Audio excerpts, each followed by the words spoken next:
सत्य वचन, अमर वचन, जीवित वचन, दिव्य वचन, सत्य वचन, अमर वचन, जीवित वचन। साई दा बामा बनी दा बामा बगरे सा निरे सा निरे सा निरे सा निरे सा। दिव्य वचन, सत्य वचन, अमर वचन, जीवित वचन, दिव्य वचन, दिव्य वचन।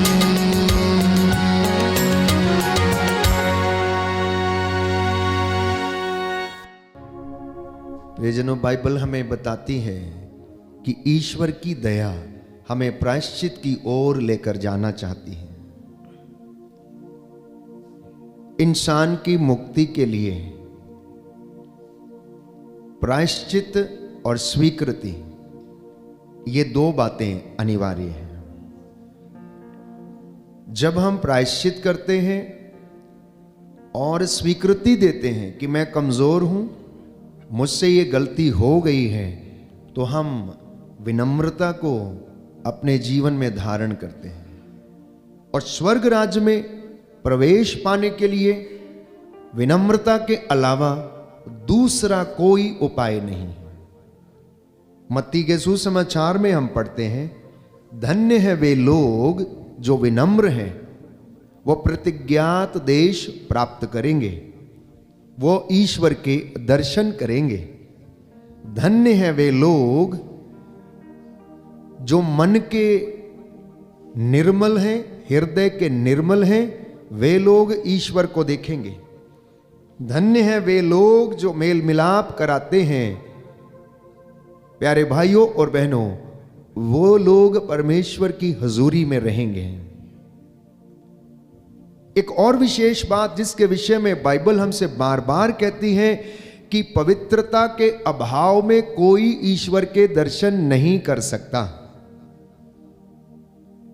शरीर को आप और मैं शुद्ध कर सकते हैं थोड़ा साबुन लगाकर, या फिर थोड़ा रगड़कर, या फिर जो कुछ भी आप मटेरियल चीजें इस्तेमाल करके उसको साफ कर सकते हैं। लेकिन मन को शुद्ध करने के लिए, आत्मा को शुद्ध करने के लिए, अपने मन के विकारों को और हृदय को शुद्ध करने के लिए एक ही बात अनिवार्य है, और वो है स्वीकृति, विनम्रता, पवित्रता, प्रायश्चित और प्रभु की हजूरी में बैठकर उसका मनन करना, ध्यान करना।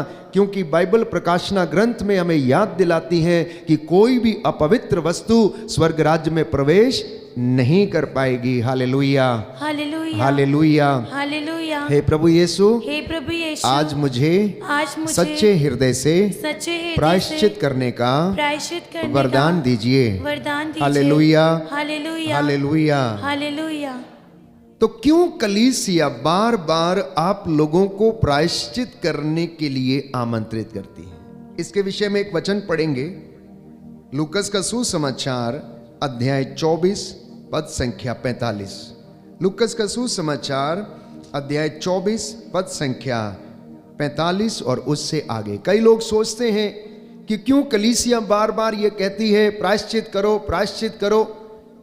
प्यारे भाइयों और बहनों, सुसमाचार इसके विषय में बताता है, लिखा है, तब उन्होंने उनके मन का अंधकार दूर करते हुए उन्हें धर्म ग्रंथ का मर्म समझाया और उनसे कहा, ऐसा ही लिखा है कि मसीह दुख भोगेंगे, तीसरे दिन मृतकों में से जी उठेंगे और उनके नाम पर यरूशलेम से लेकर सभी राष्ट्रों को पाप क्षमा के लिए पश्चाताप का उपदेश दिया जाएगा। इसलिए कलीसिया बार बार विश्वासियों को प्रायश्चित का उपदेश सुनाती है, क्योंकि यीशु मसीह ने अपने चेलों के मन का अंधकार दूर किया।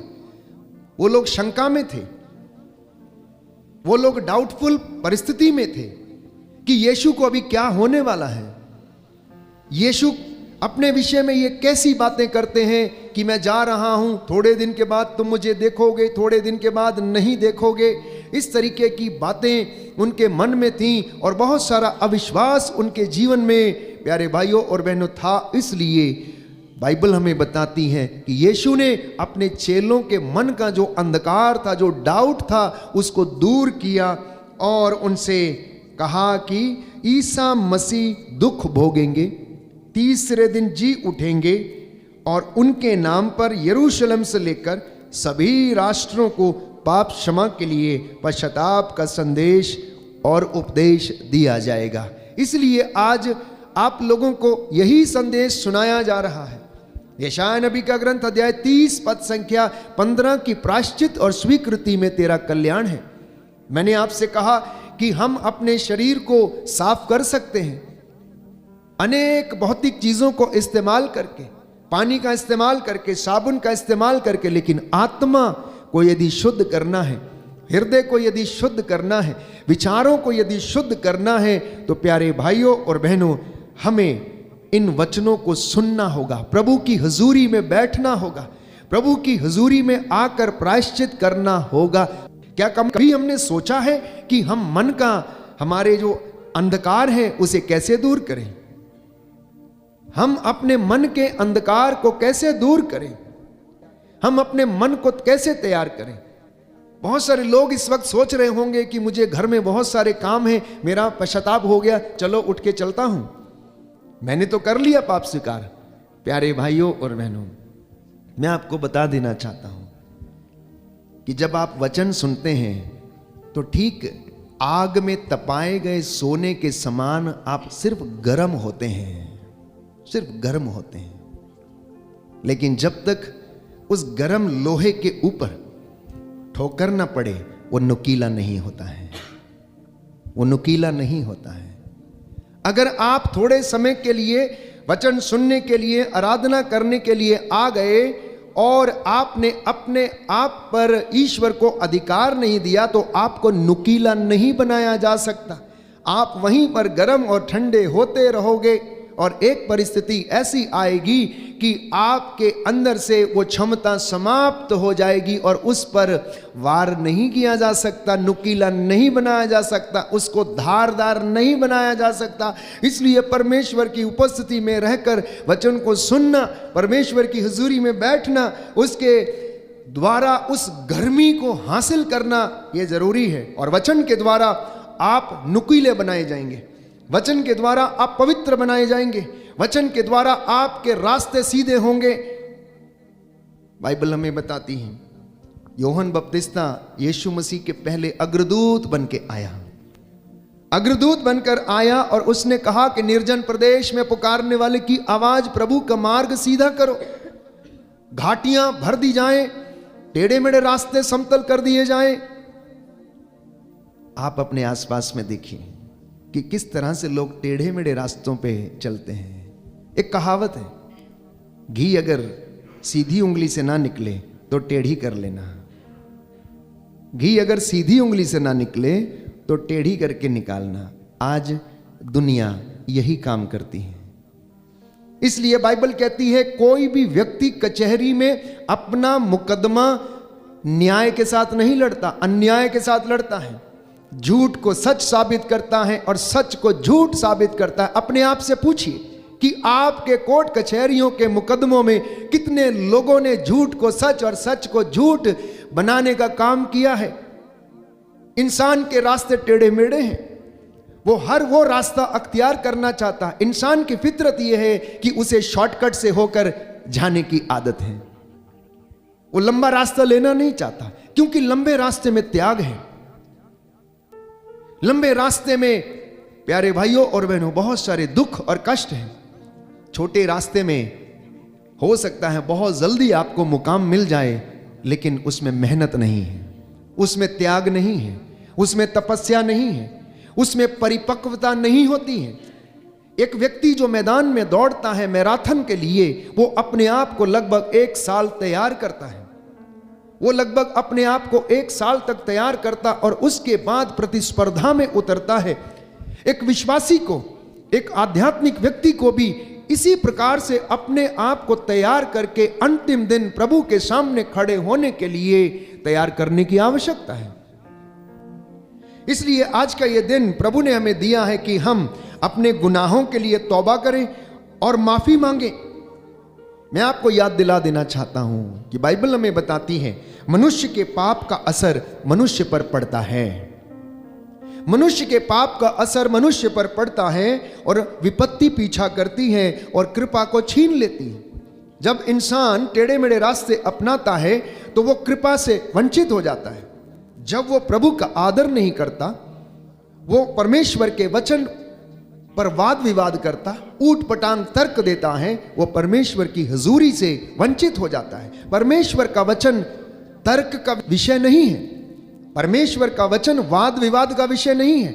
परमेश्वर का वचन प्यारे भाइयों और बहनों ग्रहण करने और विश्वास करने और आनंद प्राप्त करने का विषय है। बोलिए आमेन, आमेन, हालेलुया, हालेलुया। हे प्रभु यीशु, हे प्रभु यीशु, आपके वचनों के द्वारा आपके वचनों के मेरे द्वारा जीवन में मेरे जीवन शांति में आ जाए, शांति आ जाए, चंगाई आ जाए, चंगाई आ जाए। Hallelujah, hallelujah, hallelujah, hallelujah, hallelujah. Hallelujah. इसलिए तिमोथी कहता है कि आप लोग ऊट पटांग बातों से बचें और सावधान रहें, खोखले तर्क प्रस्तुत करके प्रभु की महिमा को भंग ना करें।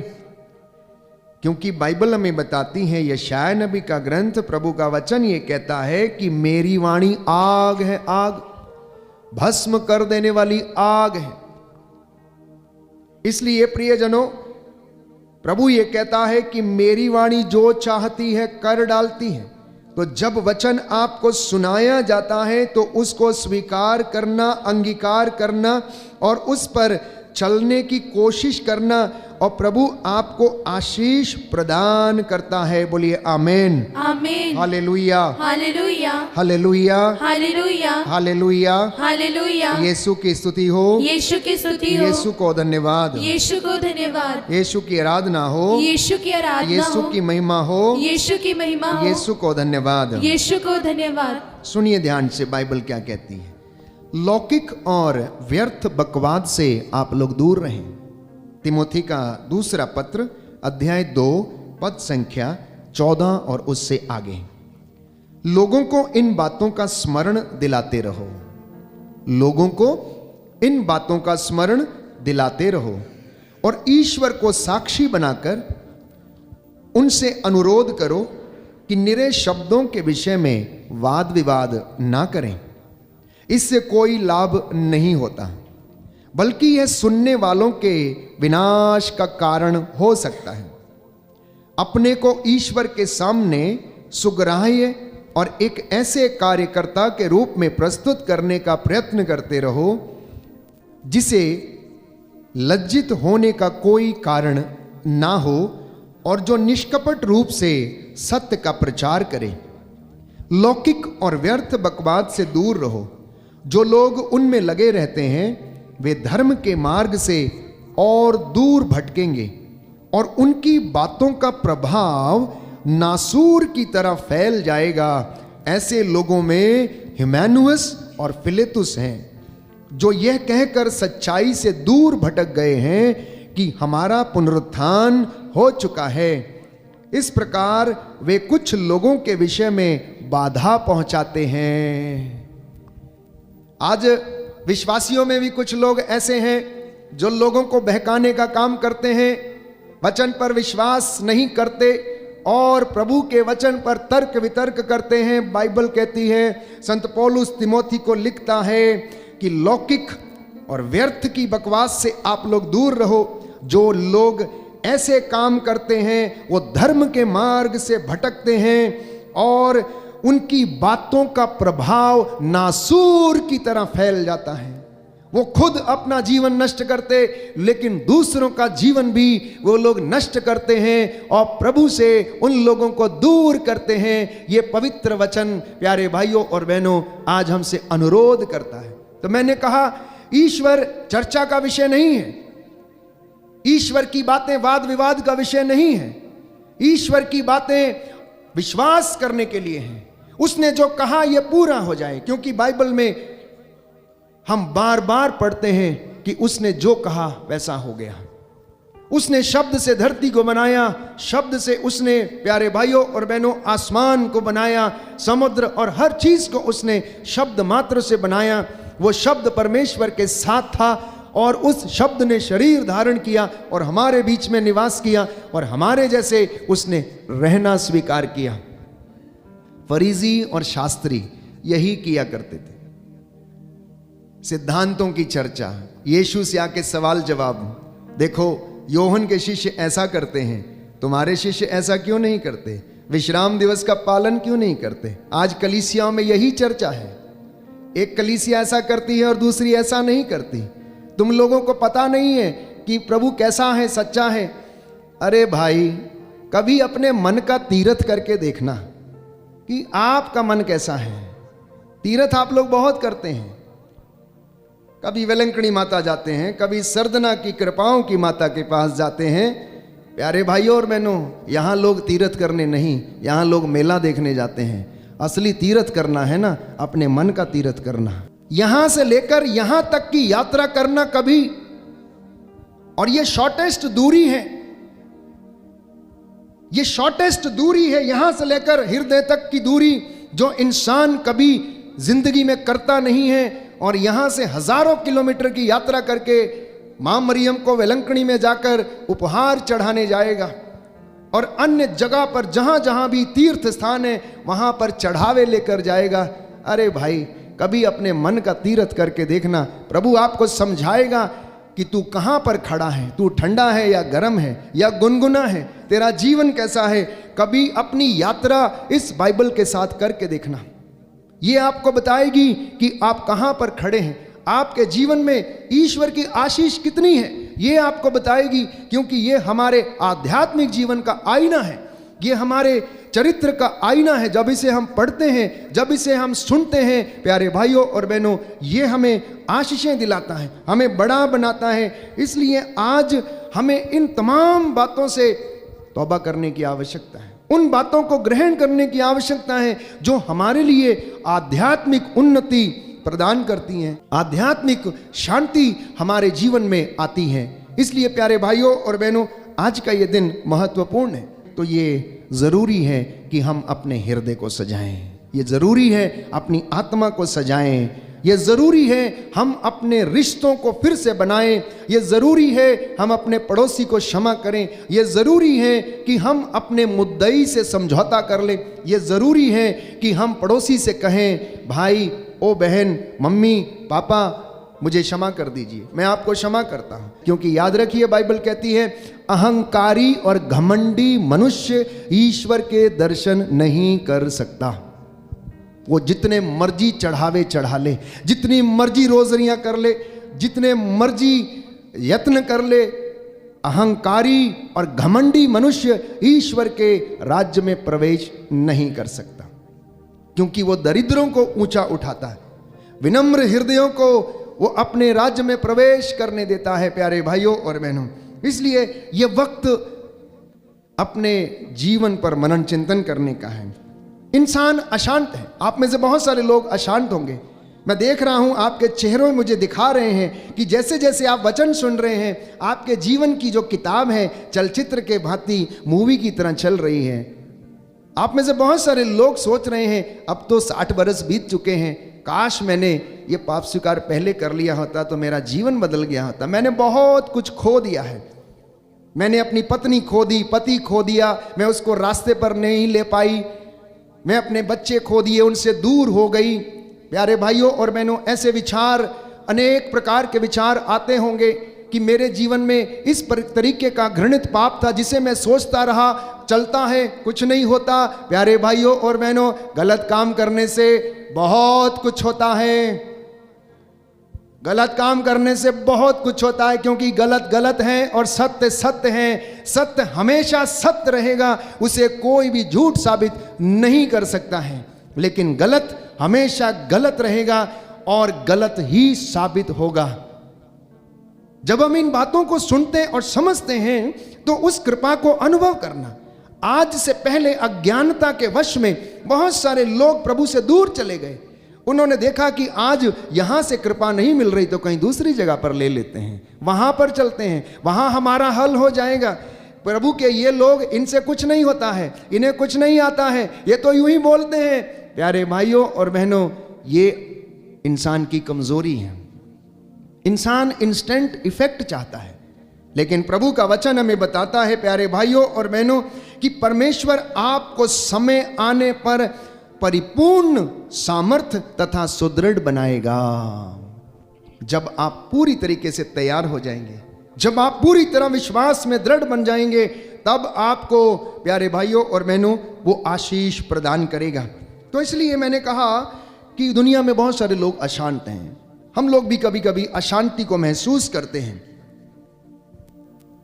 तो स्तोत्रकार कहता है, अध्याय 38 पद संख्या 19, मेरे पापों के कारण मैं अशांत हूं, मेरे पापों के कारण मैं अशांत हूं, और किसी चीज से नहीं।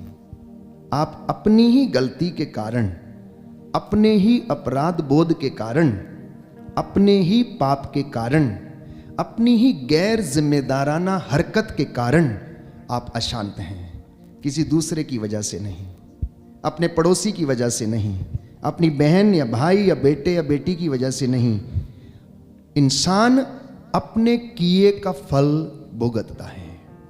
इसलिए दाऊद कहता है कि मेरे पापों के कारण मैं अशांत हूं, अब कौन मुझे इससे आजाद करेगा।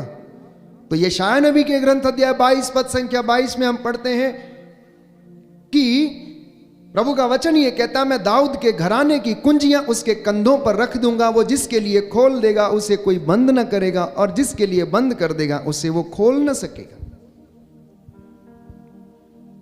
नई व्यवस्था में हम पढ़ते हैं, यीशु मसीह ने पेतरुस से कहा, पेतरुस स्वर्ग राज्य की कुंजियां मैं तेरे हाथों में देता हूं, पृथ्वी पर तो जिसका निषेध करेगा स्वर्ग में उसका निषेध रहेगा, और पृथ्वी पर जिसको अनुमति देगा स्वर्ग में भी उसको अनुमति रहेगी।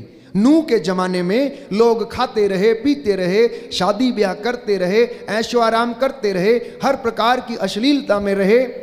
सोदोम और गोमोरा में भी ऐसा ही हुआ। उन्हें प्रायश्चित का संदेश सुनाया गया, अपने टेढ़े मेढ़े रास्ते सीधे करो, घूसखोरी से बचो, हर तरीके की लोभ लालच ईर्ष्या वासना द्वेष घृणा घमंड, इन बातों से बचो। लेकिन कोई बचा नहीं, किसी ने बचने का प्रयास नहीं किया। और दिन ऐसा आया कि सोदोम और गोमोरा के ऊपर प्यारे भाइयों और बहनों परमेश्वर ने आग और गंधरस बरसाया और उसको नष्ट कर दिया। हो सकता है कि आज हम लोगों के जीवन में ऐसा ना हो कि आग बरसे और हम नष्ट हो सकता है हमारे रिश्तों में हम नष्ट हैं, हो सकता है संतान की दृष्टि से हम बर्बाद हैं, हो सकता है आर्थिक दृष्टि से हम बर्बाद हैं, हो सकता है आध्यात्मिक जीवन में अंधकार है। ये किसी आग बरसने के बराबर है। हो सकता खेत में फसल नहीं होती है, ये किसी आग और गंधरस बरसने से कम नहीं है कि मनुष्य बोता है लेकिन कम लुनता है, मनुष्य प्रयास करता लेकिन असफल होता है, मनुष्य बार बार दर ठोकरे खाता, दफ्तरों में जाकर इंटरव्यू देता लेकिन आखिरी क्षणों में असफल रहता है किसी न किसी वजह से।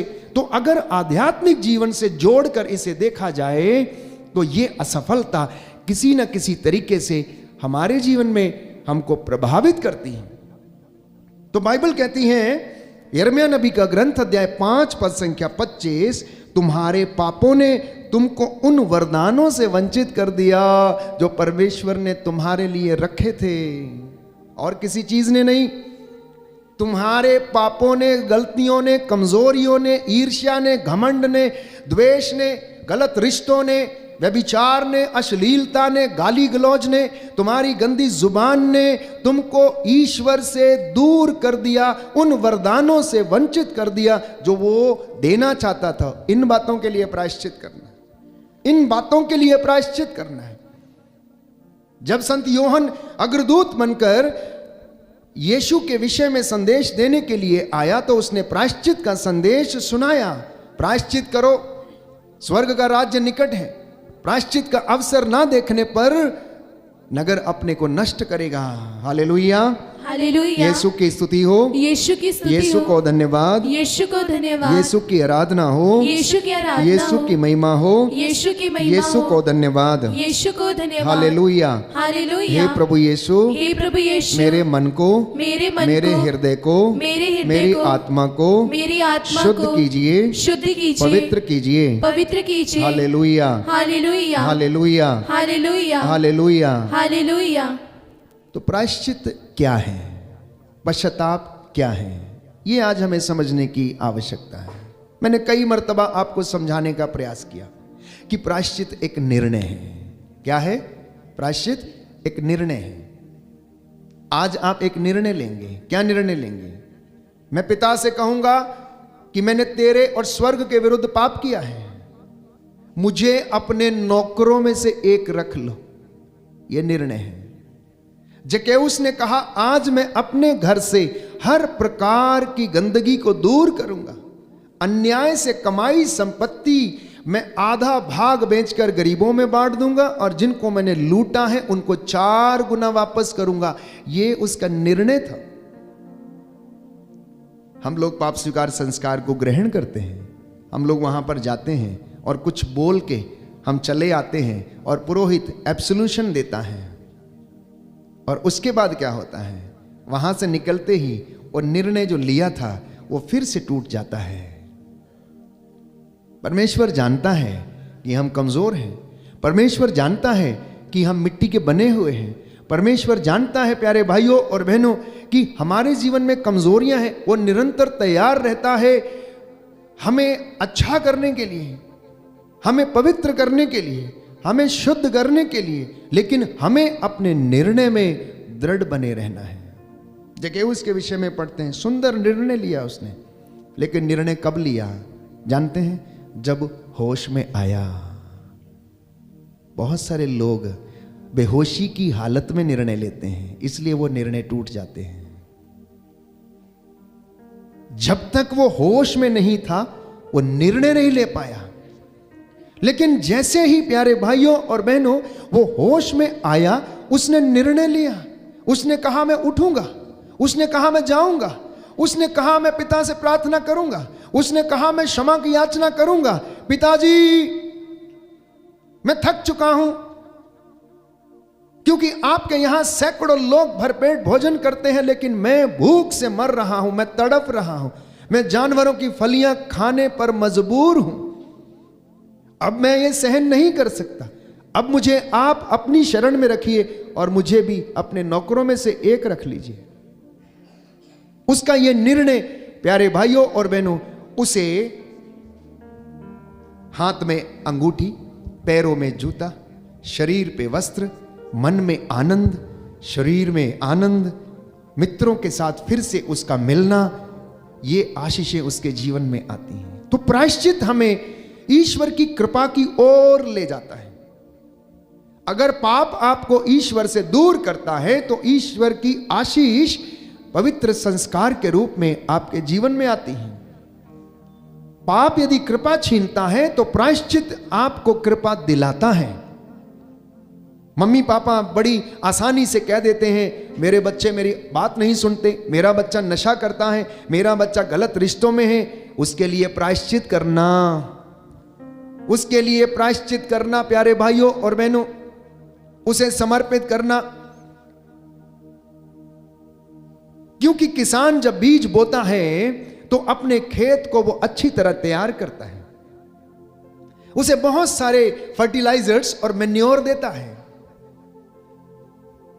जब इंसान अपने बच्चे को जन्म देने वाला होता है तो उसे भी उसी तरह से उस खेत को तैयार करने की आवश्यकता है। और जो लोग इन खेतों को तैयार नहीं करते हैं उनकी फसलें ज्यादा अच्छी नहीं होती हैं, इसलिए वो कम लुनते हैं, इसलिए वो लोग कम लुनते हैं।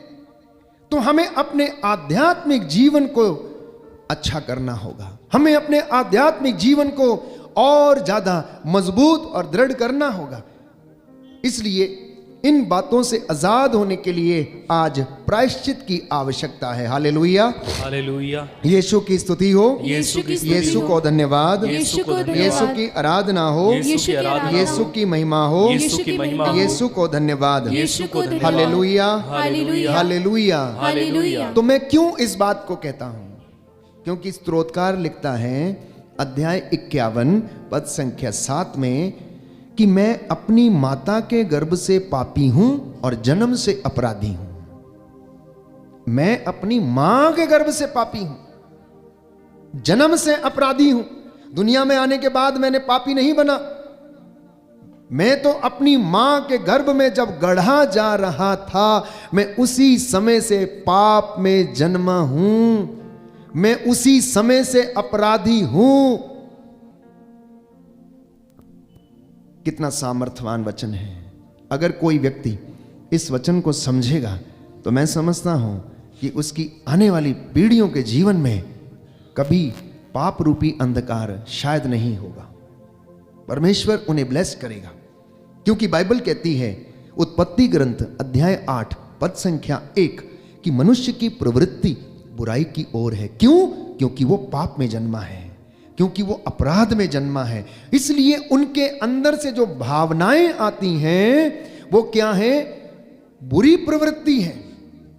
मारने की, तोड़ने की, जलाने की, ईर्ष्या की, घमंड की, विषय वासना की, सांसारिक बातों को अपने जीवन में धारण करने की। ये सब कहां से सीखा है बच्चे ने? ये आज मनन चिंतन करने की आवश्यकता है। और जब हम बाइबल के वचन पढ़ते हैं तो इन दोनों में बहुत सारा सामंजस्य है कि मनुष्य का हृदय, उसका मन बचपन से बुराई की ओर है। बचपन से, बड़े होने के बाद नहीं। आप लोग ये ना कहें कि पहले ऐसा नहीं था अब ऐसा हो गया। नहीं प्यारे भाइयों और बहनों, पहले से ही ऐसा था, लेकिन अब उसे अच्छा परिवेश ना मिलने के कारण अब क्या हो गया? जंगली बीज का जो अंकुर है वो फूट निकला है, इसलिए वो बड़ा होने लग गया है। उत्पत्ति ग्रंथ अध्याय 6 मनुष्य के मन में बुरे विचार उत्पन्न होते हैं। निर्गमन ग्रंथ अध्याय 32 पद संख्या 22 मनुष्य का मन, मनुष्य का झुकाव पाप की ओर है। मनुष्य का झुकाव पाप की ओर है। बताइए एक दूसरे को, बताइए कलीसियाओं को कि इन वचनों को सुने, समझें और इसके द्वारा परमेश्वर की ओर आ जाएं, क्योंकि बिना तपस्या के प्रभु नहीं मिल सकता, बिना आत्मत्याग के आशीष नहीं मिल सकती, बिना प्रायश्चित के छुटकारा नहीं है, आराधना के बिना छुटकारा नहीं है।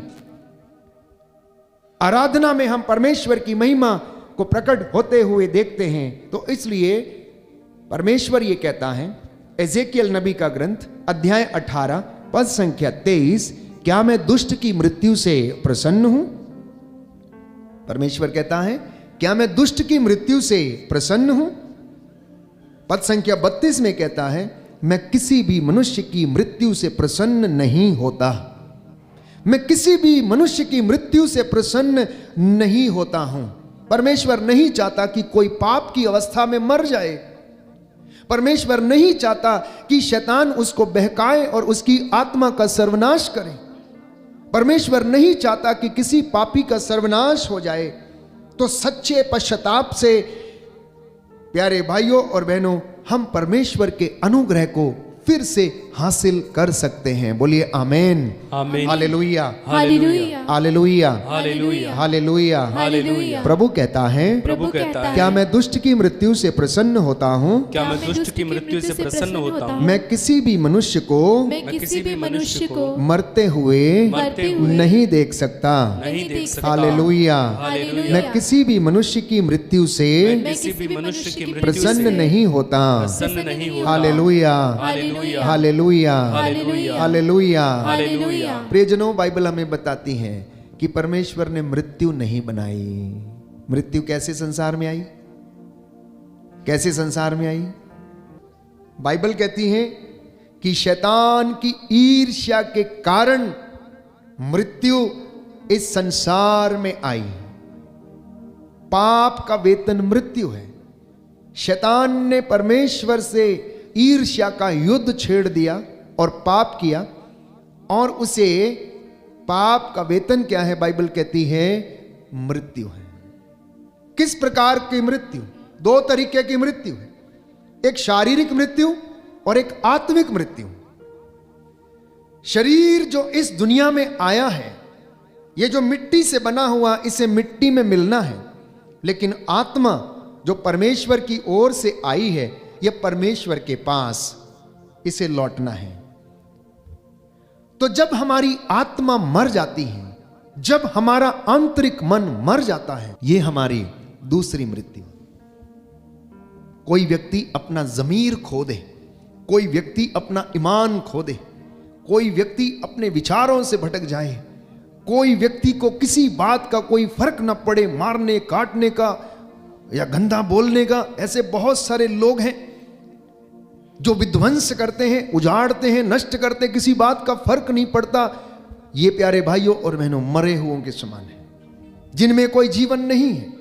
इसलिए परमेश्वर ऐसे लोगों की मृत्यु से प्रसन्न नहीं होता। वो चाहता है कि ये लोग प्रायश्चित करके परमेश्वर के पास लौट कर चले आए। Hallelujah, hallelujah, hallelujah, hallelujah. तो आज आप एक निर्णय लेना है। क्या सोचा है आपने? एक निर्णय लेने का विचार किया है या नहीं किया है? निर्णय लेने का विचार किया है या नहीं किया है? हो सकता है कि पुरोहित ने पाप स्वीकार संस्कार में आपको कुछ करने का काम दिया हो। 3 बार हे पिता हमारे, 3 बार प्रणाम मरिया, 1 बार प्रायश्चित की विनती, 1 बार यादगार विनती, घुटना टेक कर बोलो और प्रभु को धन्यवाद दो। जितना बड़ा पाप उतना बड़ा दंड, जितना बड़ा पाप वास्तव में उतना बड़ा दंड इंसान को भुगतने की आवश्यकता है। इसलिए कभी कभी इंसान आत्मा मारू पापों में, मॉर्टल सिंस में घिर जाते हैं, तो उसका प्रायश्चित जो है उतना ही ज्यादा होना चाहिए।